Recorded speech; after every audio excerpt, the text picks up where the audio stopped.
அதாவது ஒரு பெண் வந்து தன்னந்தனியா உடல் முழுக்க நகை அணிந்து கொண்டு இரவினில் எப்போது சுதந்திரமாக செல்லுகிறாளோ எந்த இடையூறுமின்றி அதுதான் முழு சுதந்திரம் அப்படின்னு காந்தி சொன்னார்.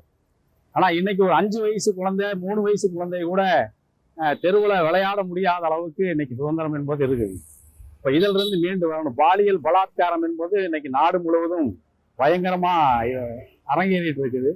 இதை தடுப்பதற்கு ஆளுகின்ற அரசுகள் வந்து நடவடிக்கை எடுக்கணும். ஒரு சரியான திட்டமிடல் சட்டங்களை அமுல்படுத்தணும் என்பது என்னுடைய கருத்து. அதே மாதிரி இன்னைக்கு தொழிலாளி வர்க்கங்கள் பலகட்ட போராட்டங்கள் நடத்திட்டு இருக்கிறாங்க. அவங்களுக்கான ஊதியம் அப்படிங்கிறது முழுமையா கிடைப்பது இல்லை. இதையெல்லாம் இந்த சுதந்திரத்துல கவனிக்கணும் அப்படிங்கிறது என்னுடைய வேண்டுகோளாக இருக்கிறது. சுதந்திரம் அப்படிங்கிறது அதாவது அன்னைக்கு போராடுகிற தியாகிகள் போராடுகிற பொழுது எதிர்பார்த்த சுதந்திரம் என்பது இன்னைக்கு இல்லை.